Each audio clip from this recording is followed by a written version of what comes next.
Buenas noches, queridos hermanos y hermanas que fielmente están cada miércoles y cada domingo conectados junto conmigo por medio de Facebook para poder seguir aprendiendo, escuchando, aprendiendo y aplicando la palabra de Dios para nuestras vidas.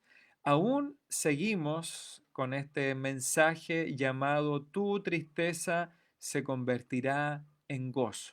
Tu tristeza se convertirá en gozo, serie de mensajes de estudios basados en la porción bíblica del Evangelio de Juan, capítulo 20, versos 19 al 23. Así que hoy día, miércoles 15 de julio, espero poder terminar con el punto número 5 de Tu tristeza se convertirá en gozo. Así que les invito por favor a ir conmigo a las Sagradas Escrituras, como le llama el apóstol Pablo en su segunda carta a Timoteo. Las Sagradas Escrituras, Juan capítulo 20 y nuestro texto bíblico, la porción bíblica que hemos estado diseccionando, trazando y estudiando con profundidad, se encuentra en los versículos 19 al 23. Así que voy a dar lectura y usted también puede leer ahí desde su casa. Dice así Juan capítulo 20, versos 19 al 23. Dice así la palabra de Dios. Cuando llegó la noche de aquel mismo día, el primero de la semana, estando las puertas cerradas en el lugar donde los discípulos estaban reunidos por miedo de los judíos, vino Jesús y puesto en medio les dijo a los discípulos reunidos, paz a vosotros. Y cuando les hubo dicho esto, les mostró las manos y el costado, y los discípulos se regocijaron viendo al Señor. Entonces Jesús les dijo otra vez, paz a vosotros. Como me envió el Padre, así también yo os envío. Y habiendo dicho esto, sopló y les dijo, recibid el Espíritu Santo. A quienes remitiereis los pecados les son remitidos, y a quienes se los retuviereis les son retenidos. Tu tristeza se convertirá en gozo, es el título de estos versículos. He descubierto 5 puntos o he identificado 5 temas que surgen a primera vista en estos versículos. Y son 5. Primero, el día del Señor, la paz de Dios, el gozo del Señor, la comisión del Señor y el regalo del Espíritu Santo. Estos 5 temas principales o estos 5 puntos principales son los que se asoman evidentemente en este diálogo, en este encuentro que tiene el Señor Jesucristo. Recuerde que aún estamos en ese primer día de la semana, el domingo nuestro, en el cual Cristo tempranamente resucitó de entre los muertos. En ese primer día de la semana, el Cristo ya resucitado tuvo diferentes encuentros con María Magdalena, las mujeres, con 2 discípulos que van caminando de Maús y finalmente, ya terminando ese primer día de la semana, en el atardecer, Cristo llega a Jerusalén y entra en el lugar donde los discípulos, los apóstoles, los 11 como se le llama, aunque este es un nombre genérico porque no estaban los 11 esa noche reunidos, sino solamente 10, más otros seguidores de Cristo, ellos están ahí reunidos, escondidos porque estaban con miedo de los líderes judíos que los descubriesen y que podrían correr el mismo destino del maestro crucificado. Así que viene Jesús, se pone en medio de ellos y les declara paz a vosotros. Así que ahí hemos descubierto el punto del día del Señor y estudiamos qué significa el domingo para nosotros, el día del Señor. También descubrimos por qué Cristo les declara 2 veces paz a vosotros. Después nos decía el versículo 20 que una vez que Cristo se presentó a ellos, les mostró las manos heridas, el costado, producto de la crucifixión, ellos se regocijaron viendo al Señor. Ahí vimos entonces el gozo que se produce por la presencia del Señor.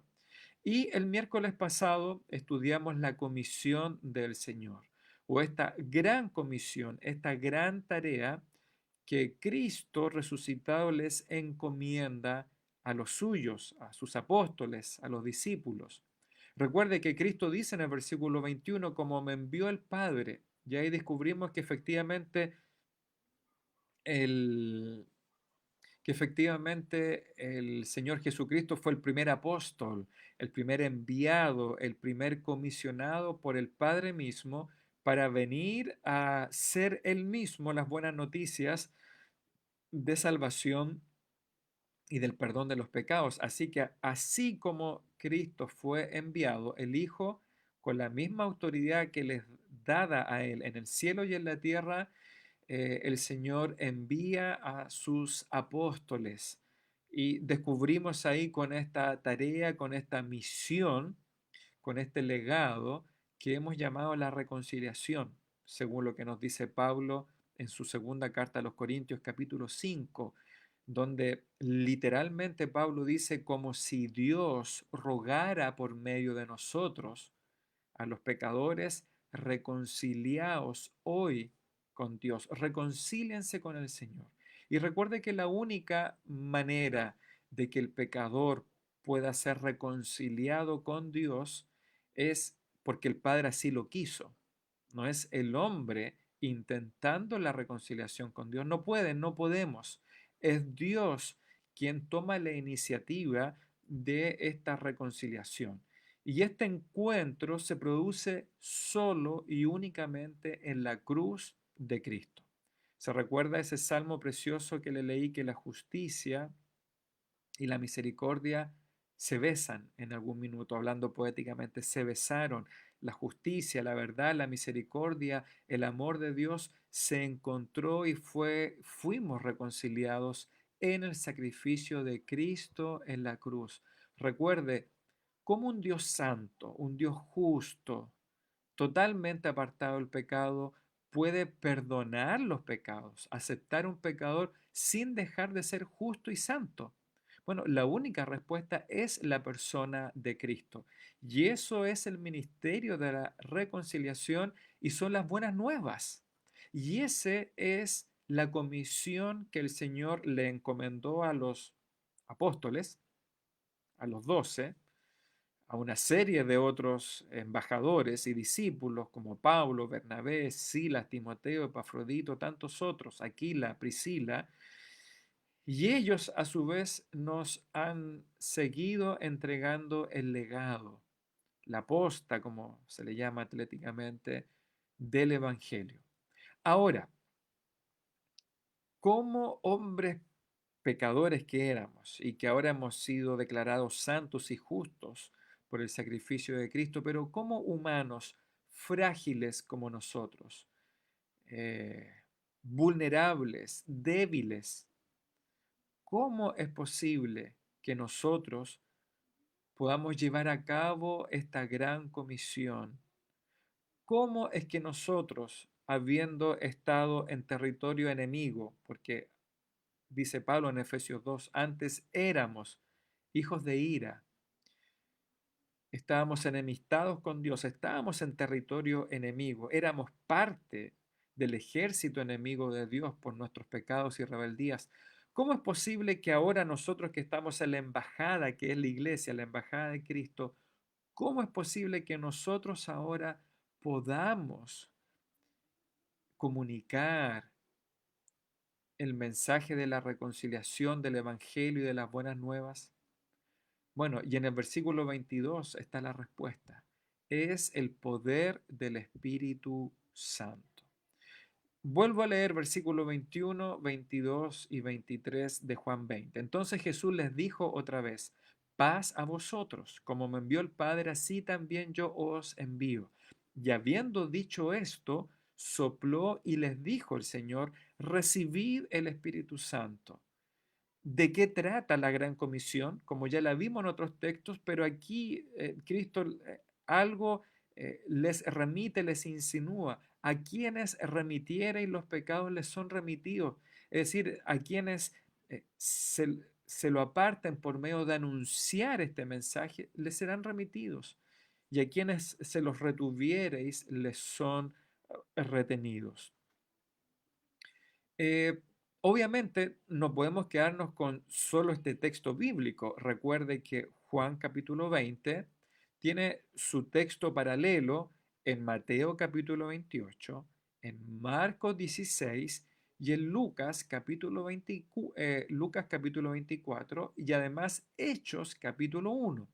Recuerde que todos estos textos, más después lo que Pedro declara en cada uno de sus sermones o predicaciones en Jerusalén, en Samaria, en otros lugares, más todo lo que Pablo después nos comunica en el libro de los Hechos y en sus cartas, con todo esto nosotros debemos darle forma y estructura a la teología del Evangelio, del Espíritu Santo y del perdón de pecados. Porque probablemente, con toda seguridad, si nos quedamos solamente con esta porción bíblica, Juan 20, el 19 al 23, y sacamos este texto fuera de su contexto, de Juan, de los cuatro evangelios y de todo el Nuevo Testamento, con toda seguridad vamos a equivocar o a errar en la interpretación. Porque efectivamente, cuando leemos el versículo 22, bueno, ellos recibieron el Espíritu Santo, suficiente. Pero, ¿qué es lo que pasó antes en el ministerio de los apóstoles cuando estuvieron con Cristo? Bueno, ¿bajo qué poder actuaron si lo recibieron ahora solamente en Juan 20? Recuerde que eh, durante los 13 años de ministerio de los apóstoles con Cristo, en este aprendizaje discipulado, ellos fueron encomendados en algún momento 70, después los 12, a ir a ciertas localidades judías y predicar el Evangelio. Bueno, ¿en qué poder lo hicieron? ¿En, en las fuerzas humanas? Imposible. Y posteriormente, ¿qué pasa en el día de Pentecostés? Hechos capítulo 2. Se da cuenta entonces para poder entender estos textos, estos versículos, estas declaraciones de Cristo, debemos abarcar todo el Evangelio, todo el Nuevo Testamento para formar una teología robusta y segura, clara, de la gran comisión del Espíritu Santo.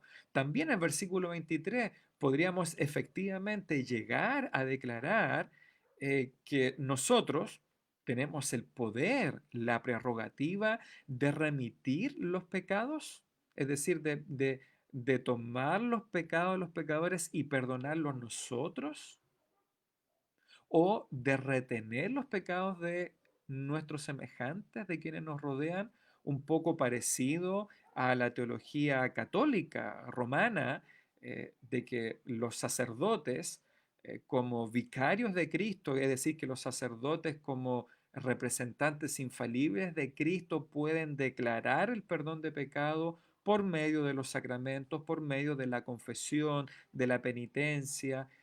¿Es eso? Bueno, si tomamos el texto fuera de su lugar, aislándolo de toda la enseñanza, con toda seguridad vamos a cometer errores doctrinales y teológicos. Así que, obviamente, es nuestro deber como estudiantes de la palabra, cuando encontramos estos textos, lo primero es ver lo que se dice antes y después del pasaje bíblico. Además, debemos comparar y preguntarnos, a ver, ¿existe un pasaje paralelo a este en los otros evangelios? Por ejemplo, Mateo nos está relatando este momento desde su perspectiva, o Marcos, o Juan, o Lucas. Entonces, si la respuesta es sí, debemos tomar esos textos que ya lo hemos tomado. Recuérdese que ya leímos Lucas 24, parte de Marcos 16, y con todo esto formamos un panorama global. Después tenemos que ir a Hechos, capítulo 1, cuando el mismo Señor Jesucristo les dice, bueno, y ustedes aquí en Jerusalén recibirán el, el Espíritu Santo, serán revestidos de poder, ¿para qué? Para ser testigos en Jerusalén, en Judea, en Samaria y hasta lo último de la tierra. ¿Ya? El regalo del Espíritu Santo, eso es lo que nos dice aquí nuestro texto, nuestro punto número 5, el regalo del Espíritu Santo. Cristo les sopló y les dijo, recibid el Espíritu Santo. El Señor Jesucristo los comisionó a que tomaran su lugar como embajadores del Padre en el mundo. Juan 17 lo puede leer y segunda carta a los Corintios capítulo 5.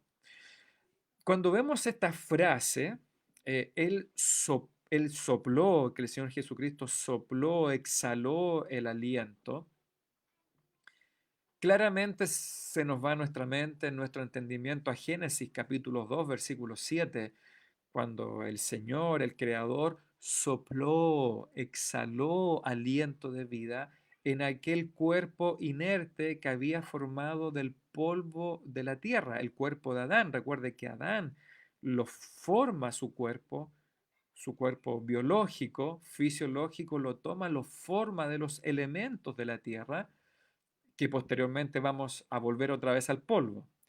Pero lo toma y lo hace de tal manera único y diferente a todas las otras criaturas, tanto al hombre como a la mujer, Adán y Eva, que sopló aliento de vida y fue el hombre un ser viviente.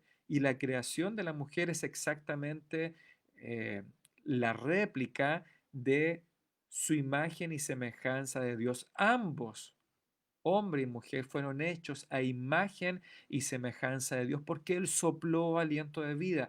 También nos recuerda lo que nos dice Pablo en su segunda carta a Timoteo, capítulo 3, cuando dice, toda la escritura es inspirada, es exhalada por Dios.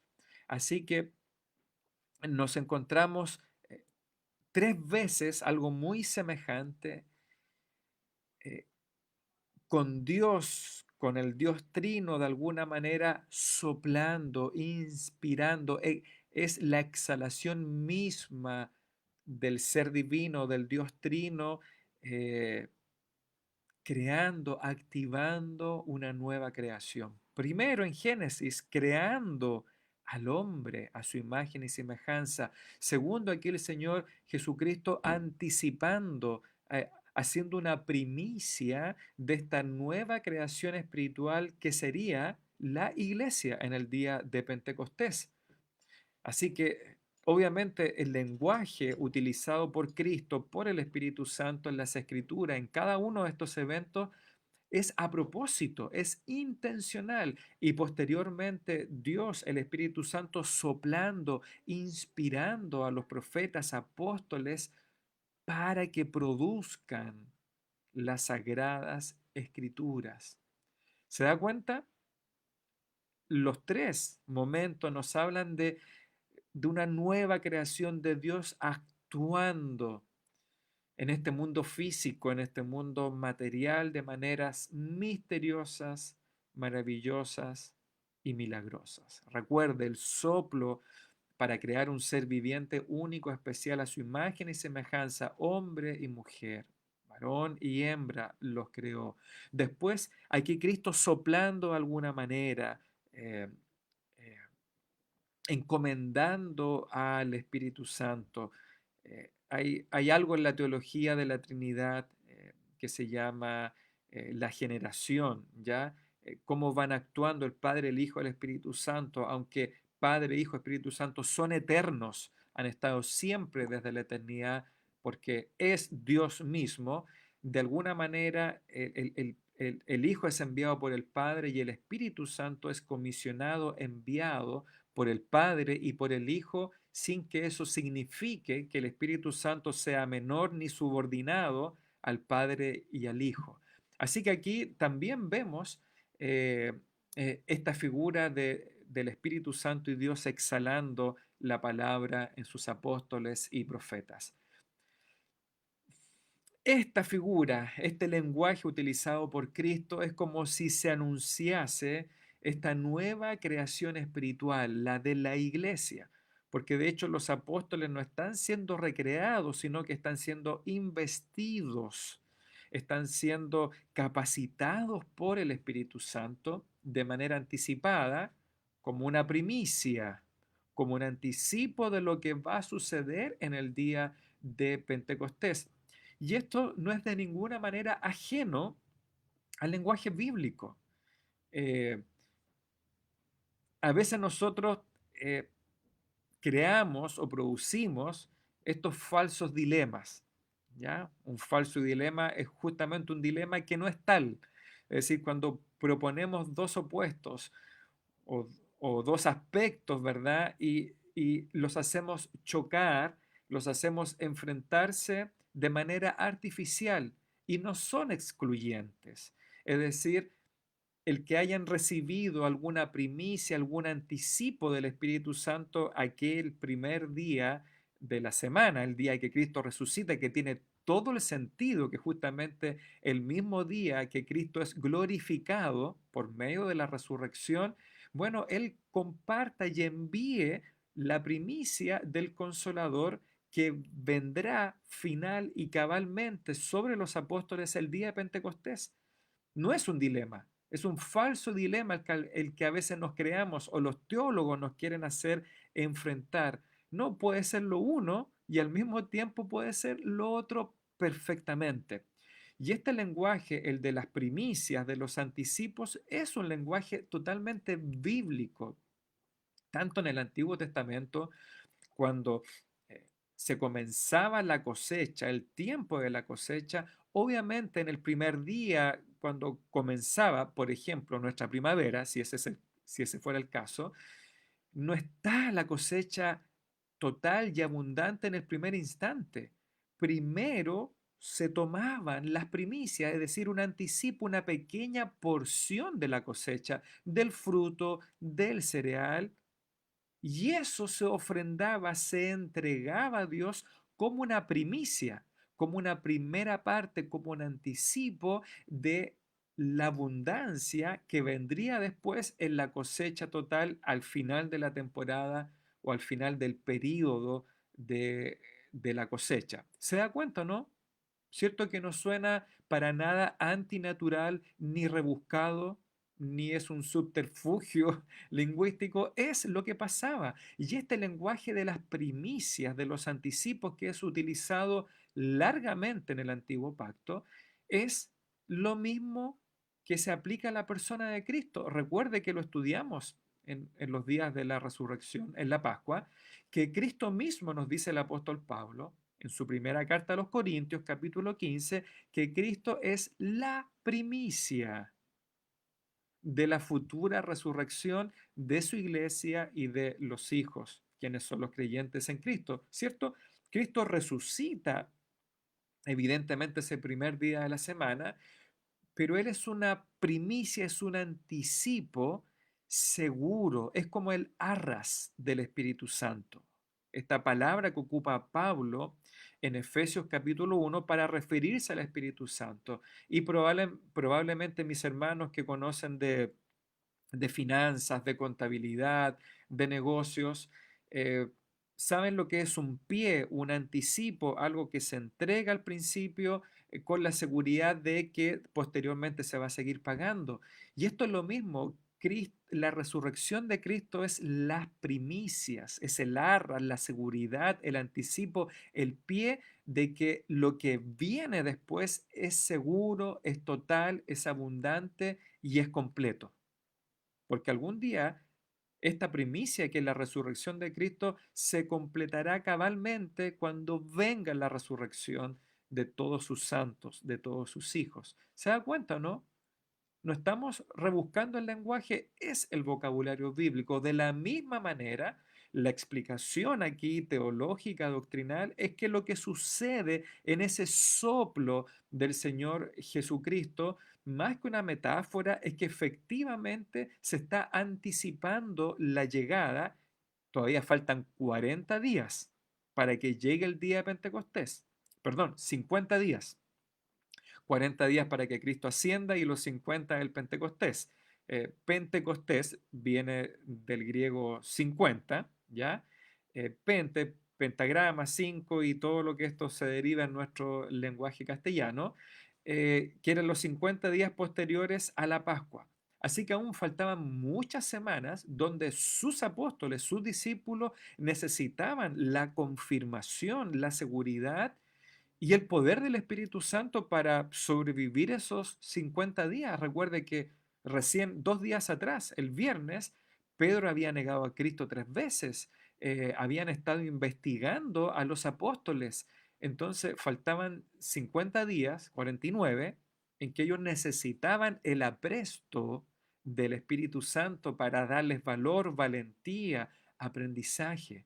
Así que efectivamente el que Cristo sople en ellos esta primicia del Espíritu Santo, no una parte, porque el Espíritu Santo al ser Dios es indivisible, así que no es una porción del Espíritu Santo, una segunda ni una tercera, pero es el anuncio de una nueva creación espiritual que es la iglesia en el día de Pentecostés y que resulta no tanto del soplo del aliento de Cristo, sino de la recepción del Espíritu Santo.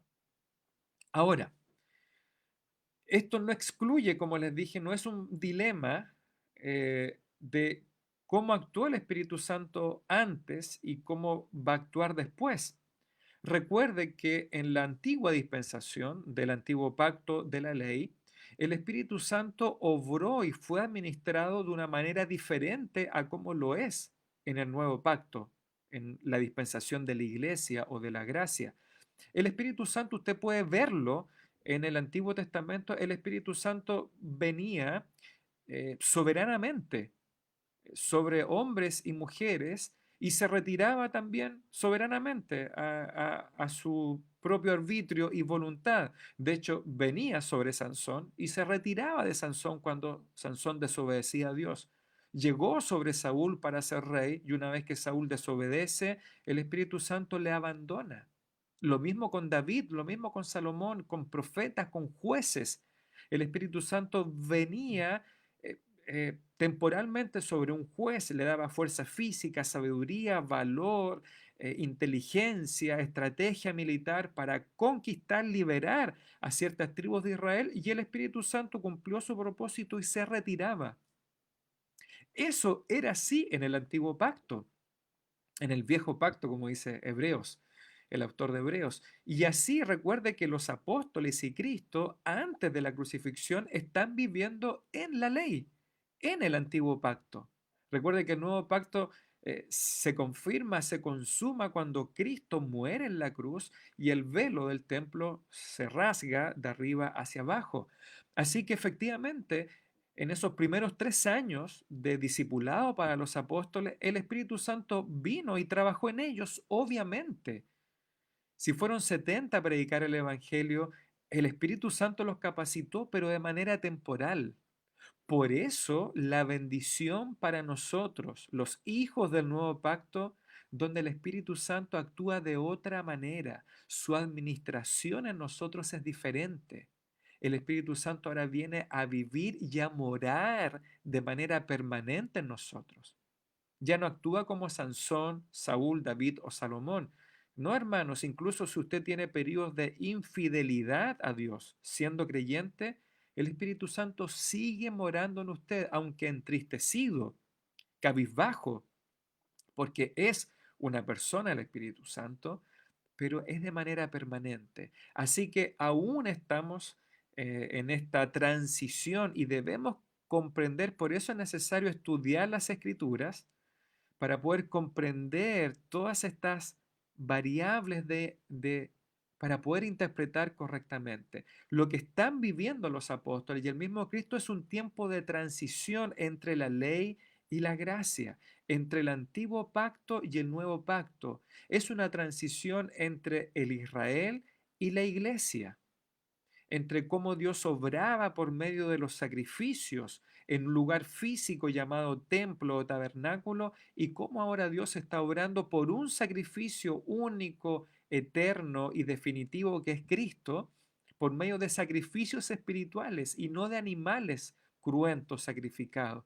¿Se da cuenta? Entonces tenemos que sacarnos un poco estas anteojeras que utilizan los caballos cuando corren, ¿verdad? Y como ver el versículo y ahí me quedo. No, tenemos que ver y entender estos contextos culturales, históricos, gramaticales y contextuales.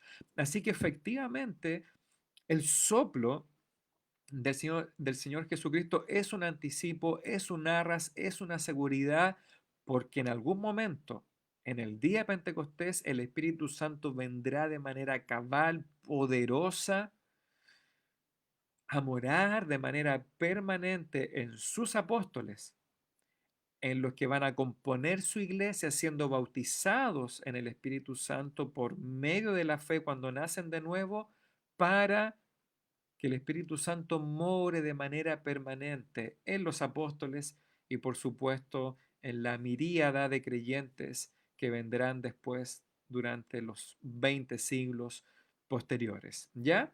Así que como les dije, el que ellos recibieran el Espíritu Santo de una manera misteriosa que no podemos entender a cabalidad en Juan capítulo 20, no excluye que ellos hayan que el Espíritu Santo haya trabajado con ellos antes en el ministerio de discipulado con Cristo, en ese momento, en la noche del primer día de la semana, Juan capítulo 20, y que después lo reciban de manera definitiva, completa, cabal y poderosa en el advenimiento del Espíritu Santo sobre ellos el día de Pentecostés. En este momento, Juan 20, primer día de la resurrección, el Espíritu es el apresto, es aquello que les iba a fortalecer, la fortaleza necesaria para la tarea que les esperaba y que continúa, ¿verdad? Desde versículos 23, 24 hasta Hechos capítulo 2.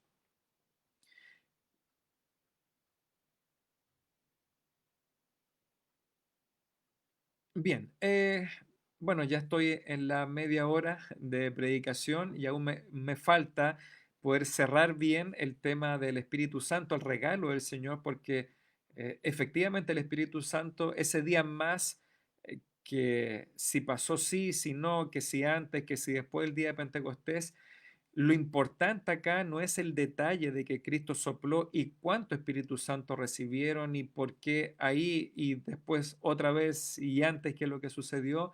No, hay que concentrar la atención en que el Espíritu Santo Cristo se lo está entregando como un regalo. Es el regalo, es el don del Espíritu Santo, el consolador.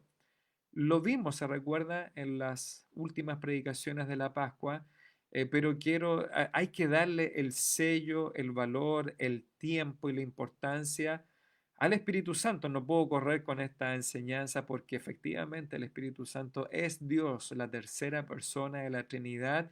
Y como dijo Cristo en Juan 7:39, muy temprano en su ministerio dijo Cristo, esto dijo del Espíritu que habían de recibir los que creyesen en Él, pues aún no había venido el Espíritu Santo porque Jesús no había sido aún glorificado. Así que, si Dios lo permite, si aún estoy con vida o estamos con vida para el próximo miércoles, por la gracia de Dios, voy a estar finalizando este punto número 5, el regalo del Espíritu Santo, porque necesitamos comprender que tanto para los apóstoles, discípulos, profetas del Nuevo Testamento, proclamadores del Evangelio, como también nosotros, los embajadores de la reconciliación del siglo XXI, necesitamos comprender a cabalidad que cuando creímos en Cristo, recibimos no solamente la salvación y todas las bendiciones que incluye la salvación, el nuevo nacimiento,